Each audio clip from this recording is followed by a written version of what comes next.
পছন্দ করেই হয়, কিন্তু সুখী দাম্পত্য হয় কি? পছন্দের সঙ্গে বোঝাপড়াই দিতে পারে চিরকালীন সুখী দাম্পত্য। সুখী দাম্পত্যের জন্য এখনই লগ ইন করুন mysoulmate.co.in এ বা ডাউনলোড করুন মাই সোলমেট ম্যাট্রিমনি অ্যাপ। নমস্কার, সর্ববিষয় জ্যোতিষ অনুষ্ঠানে আপনাদের সবাইকে অনেক অনেক স্বাগত জানাচ্ছি। এবং সর্ববিষয় জ্যোতিষ নিয়ে আসা মানেই বেশ কিছু আলোচনা নিয়ে আসা, এবং যে আলোচনা শুধুমাত্র জ্যোতিষীয় আলোচনা নয়, যদিও তিনি বলে থাকেন জ্যোতিষের মধ্যেই সবই অন্তর্নিহিত রয়েছে, অবশ্যই ওর ভিতরেই সব কিছু রয়েছে, সে আমাদের যা যা আশেপাশে ঘটছে। আমাদের সঙ্গে কৌশিক ডি কাশ্যপ, স্বাগত দাদাকে আমাদের অনুষ্ঠানে আসার জন্য। নমস্কার, সকলকে আমার আন্তরিক প্রীতি, শুভেচ্ছা, অভিনন্দন, বড়দের আমার শ্রদ্ধা এবং প্রণাম জানিয়ে আজকের অনুষ্ঠান শুরু করি। কী নিয়ে কথা বলবো বলুন? তাই নিয়েই বলবো। তার কারণ 2025 যেরকম যাওয়ার প্রাকৃতিক দিক থেকে সেরকমই যাচ্ছে, এটার মধ্যে হতচকিত হওয়ার কিছু নেই। বিশ্বজনীন ক্ষেত্রে যেরকম পরিবেশ পরিস্থিতি থাকার কথা তাই যাচ্ছে, তাই আছে।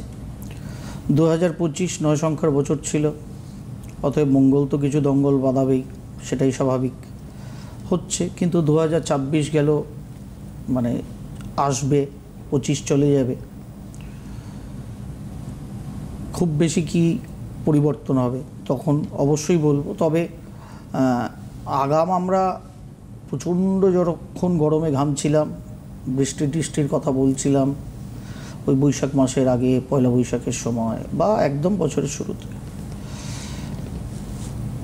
মোটামুটিভাবে দুর্গাপুজোর কেনাকাটি যারা পশ্চিমবঙ্গের বাইরের মানুষ আছেন তারা, সামনে দীপাবলি আছে, মানে দিওয়ালি আছে, তার জন্য পোশাক পরিচ্ছদ কিনবেন, নতুন সব কিছু করবেন, আনন্দ করবেন। সঙ্গে খুব একটা শীতবস্ত্র বোধহয় আসেনি, আমার মনে হয় 2-1টা করে শীতবস্ত্রও কেনা ভালো। মানে শীত পড়বে বলছেন? না, সে তো আগেই বলা আছে, প্রচুর গরম যেরকম পড়েছে, প্রচুর শীত, এটা অবশ্য আগে বলেছেন, বৃষ্টির কথাও বলেছেন, আগেই বলা আছে, সবই আগে বলা আছে। কারণ দিদি, বিষয়টা তো কোনো একটি গ্রহের ওপরে কোনো কিছু নির্ভর করে হয় না, নবগ্রহের পরিক্রমা এবং সেই মোতাবেক আবহাওয়া থেকে সকল কিছু নির্ভরশীল। আমরা ব্যক্তি জীবনের ক্ষেত্রেও তাই, সামগ্রিক ক্ষেত্রেও তাই, তার বাইরে আমরা কোনো কিছুই করতে পারি না। এই মনে হচ্ছে 20টা পয়েন্ট দিয়েছেন ডোনাল্ড ট্রাম্প হামাসকে, যে ভাই যা ইসরায়েলের বন্দি আছে ছেড়ে দাও, বাদবাকি এই পয়েন্টগুলোকে মেনে নাও, তাহলে প্যালেস্টাইন প্যালেস্টাইনের জায়গায় থাকবে, ইসরায়েল ইসরায়েলের জায়গায় থাকবে। কেউ ইসরায়েলের পক্ষে, কেউ প্যালেস্টাইনের পক্ষে, সারা বিশ্বজনীন ক্ষেত্রে সবই ঠিক আছে।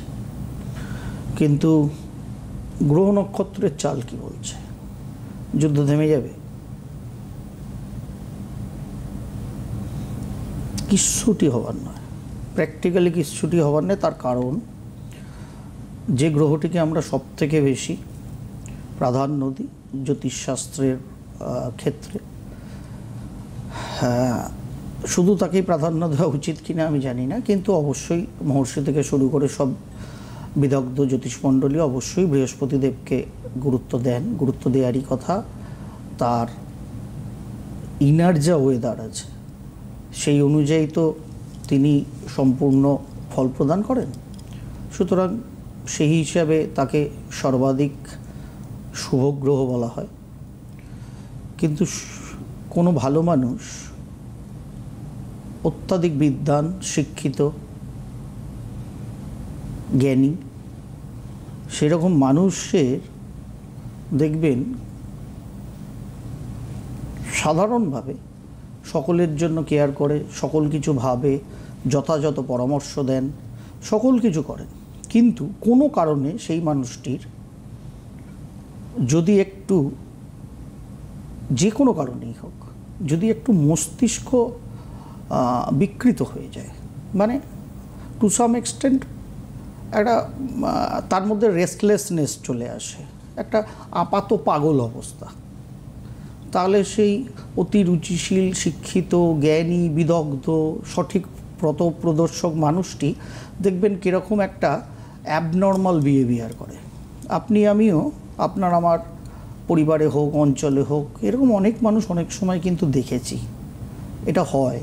সেই মানুষটি কি খারাপ হয়ে গেল? সেই মানুষটির কি জ্ঞানবিদ্যা, প্রাজ্ঞতা সব চলে গেছে? না, কিছুই যায়নি। কিন্তু ওই সাময়িক পাটে তার যখন ঠিকঠাক মতো মানসিক স্থিতিটার অভাব হয়েছে, যে কোনো শারীরিক কারণেই হোক, তার মধ্যে একটা অস্থির ভাব এসে গেছে, তার অ্যাটিটিউডে, তার সব কিছু কাজকর্মে কীরকম যেন একটা অগোছালো ভাব এসে গেছে। যেটা তিনি করেন না সেটা তিনি করছেন, যেটা তিনি অতি সহজে করেন সেটা তার থেকে বেশি সহজে করতে গিয়ে তিনি সেটাকে গুলিয়ে ফেলছেন।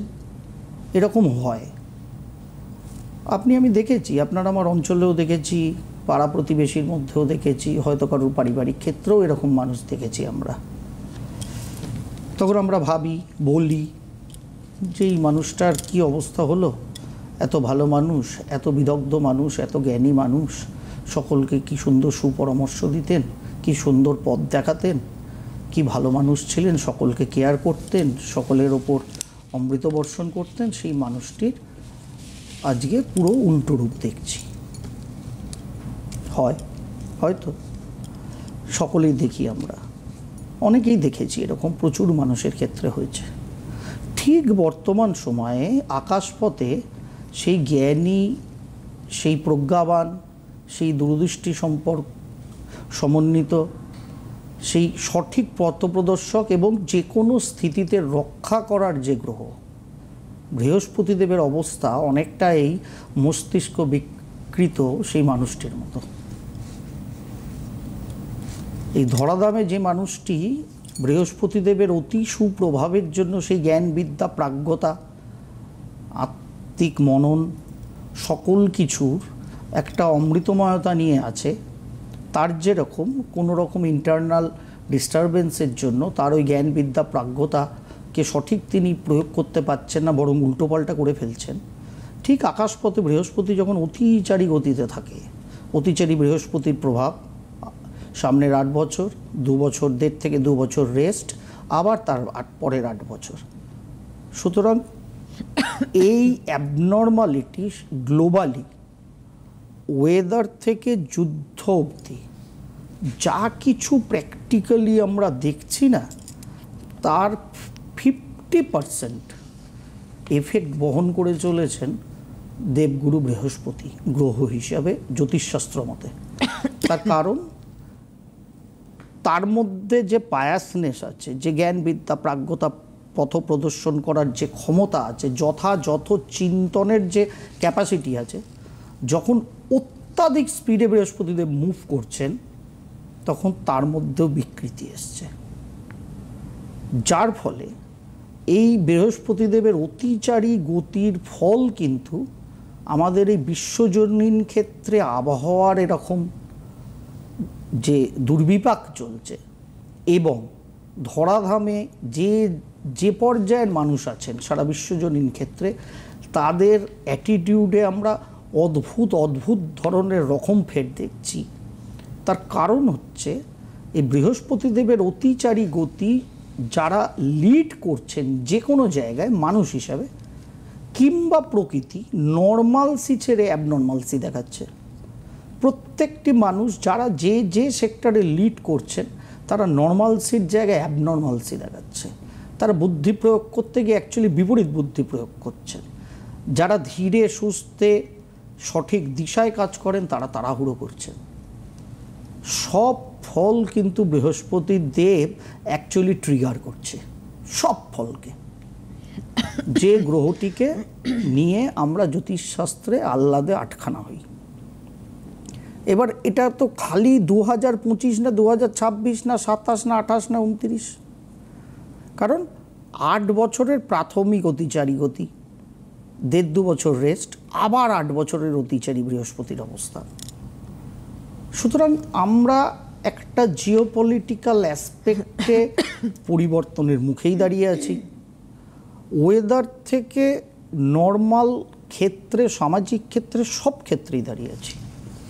এটাকে যত তাড়াতাড়ি আমরা অ্যাকসেপ্ট করতে পারবো, অ্যাকসেপ্ট করতে পারার সঙ্গে সঙ্গে শুধু অ্যাকসেপ্ট করলে হবে না, অ্যাডাপ্ট করতে পারবো, তত তাড়াতাড়ি আপনি আমি ব্যক্তিগত জীবনেও কিন্তু যে কোনো ক্ষেত্রে আমরা সঠিক দিশায় আগামী দিনে চলতে পারবো।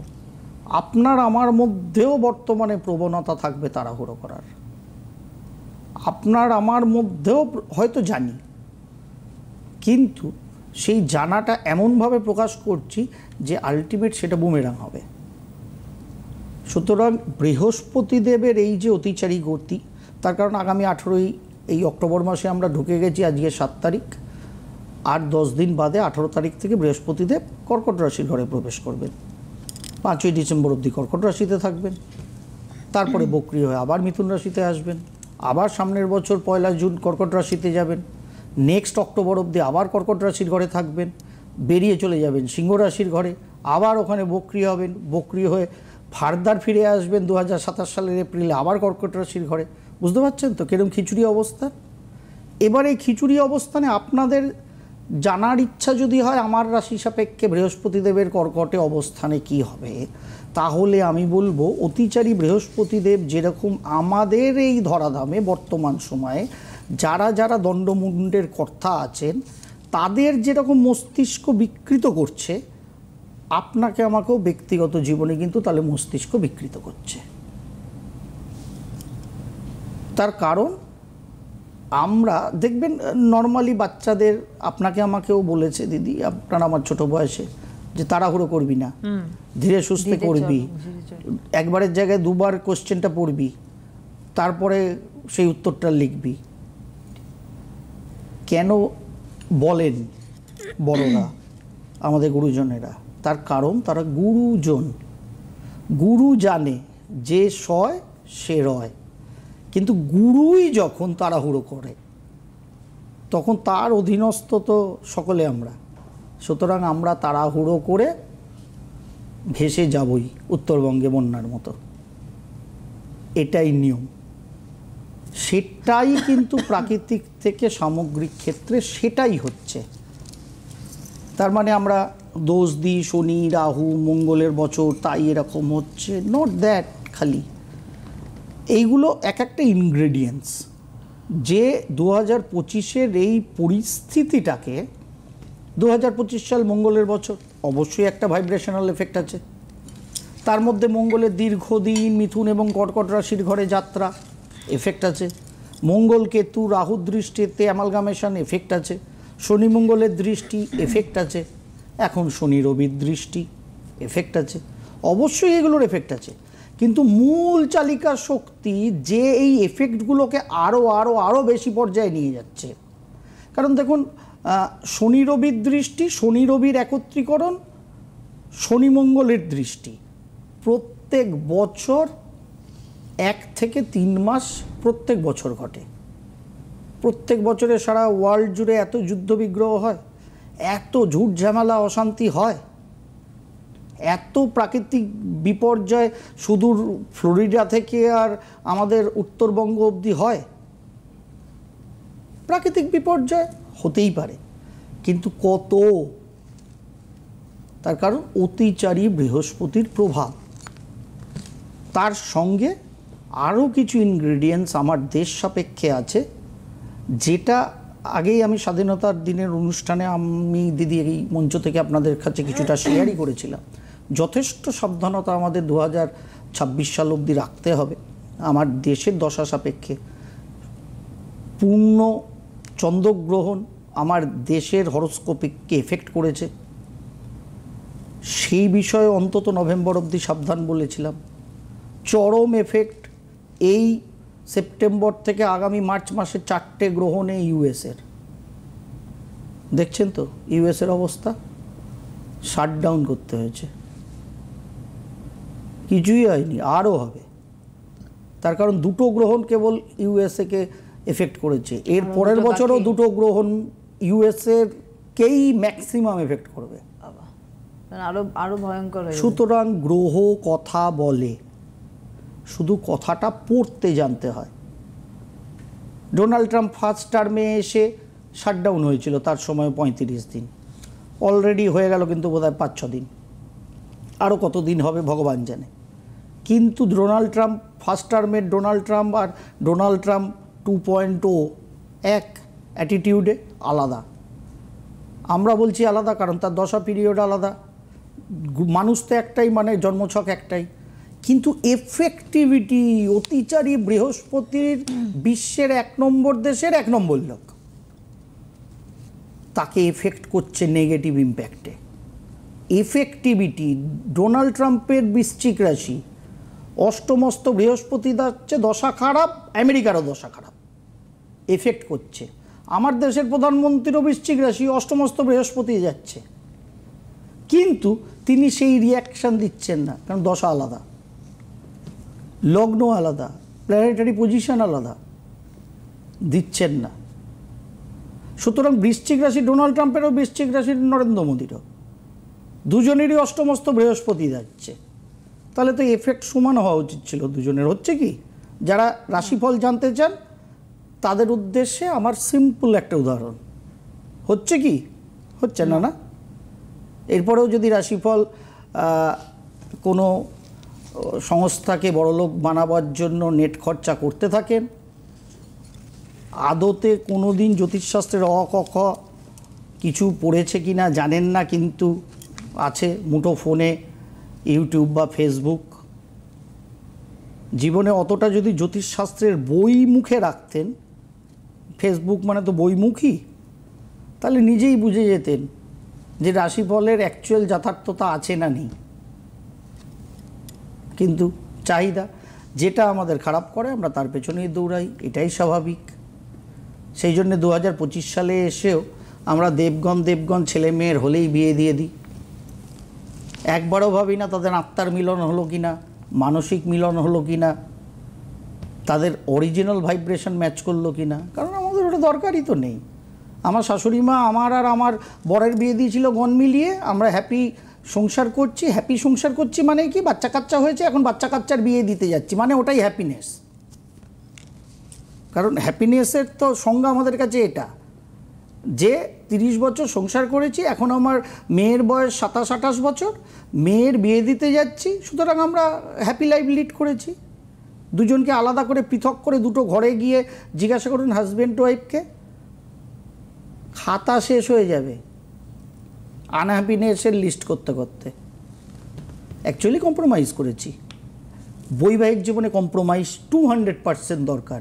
সেই জন্য জ্যোতিষশাস্ত্রের অদ্ভুত একটা দর্শন, আপনার আমার যা লগ্ন তার সপ্তম ভাব হচ্ছে আমাদের হাজব্যান্ড বা ওয়াইফ, স্বামী বা স্ত্রী। কেন, এটা কখনো ভেবে দেখেছেন? প্রত্যেকটা লগ্নের একজন মালিক আছে, আর সপ্তম ঘরের যে মালিক সে কিন্তু লগ্নের মালিকের অ্যান্টি।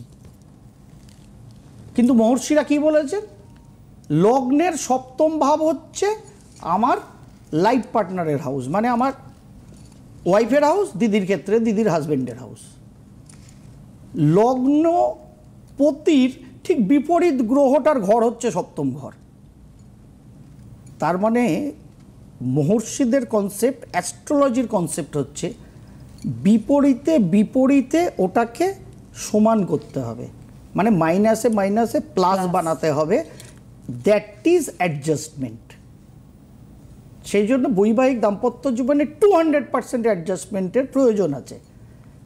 আধুনিক এআইয়ের যুগে, মেশিন লার্নিংয়ের যুগে, রোবোটিক্সের যুগে অতিচারী বৃহস্পতির আগামী 16 বছরের অবস্থানের সময়ে যেটার দরকার, ইনার ভাইব্রেশনের ম্যাচিং দরকার, তখনই দুটো মানুষ যে মিলিত হচ্ছে বৈবাহিক দাম্পত্য বন্ধনে, তাদের মধ্যে প্রকৃত হ্যাপিনেসটাকে আনা যাবে, যেটা কেবল অষ্টকূট ম্যাচিংয়ে, 26 পয়েন্ট ম্যাচিং, 30 পয়েন্ট ম্যাচিং, গন ম্যাচিংয়ে কোনো দিন আসেনি, আসবেও না।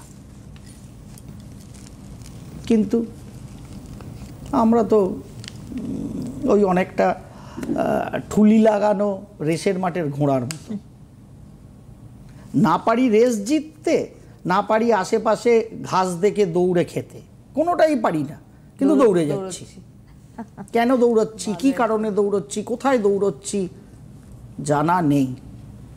আমরা কেবল ছেলে মেয়েটার বিয়ে দিতে চাই, আমরা কখনো চাই না ছেলে মেয়েটা হ্যাপি ম্যারেড লাইফ পাক।